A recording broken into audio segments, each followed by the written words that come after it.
Apa itu sejarah? Sejarah adalah ilmu yang mempelajari peristiwa dan kajian yang terjadi di masa lalu.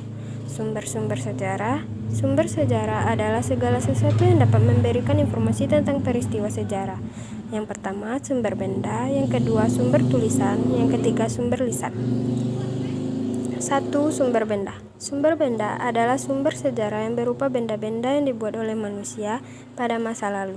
Sumber benda dapat berupa artefak, fosil, bangunan, atau jejak-jejak kehidupan manusia. Contoh sumber benda, yang pertama artefak, terdapat candi, arca, gerabah, dan senjata. Yang kedua fosil, tulang belulang manusia, hewan, dan tumbuhan. 3. Bangunan benteng, istana, dan masjid. Contoh sumber benda yaitu Candi Borobudur. Candi Borobudur adalah candi Buddha yang terbesar di dunia. Candi ini terletak di Borobudur, Magelang, Jawa Tengah, Indonesia.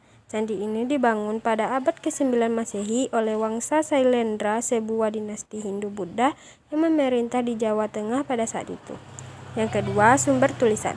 Sumber tulisan adalah sumber sejarah berupa tulisan-tulisan yang dibuat oleh manusia pada masa lalu.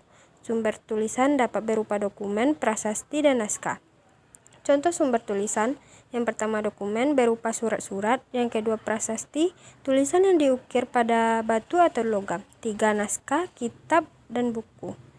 Contoh sumber dokumen naskah proklamasi. Naskah proklamasi adalah dokumen yang menyatakan kemerdekaan Indonesia dari penjajahan bangsa Belanda dan Jepang pada tanggal 17 Agustus 1945. Yang ketiga, sumber lisan.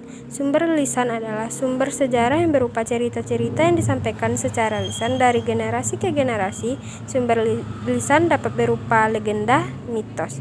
Contoh sumber lisan yaitu cerita rakyat. Sekian, terima kasih.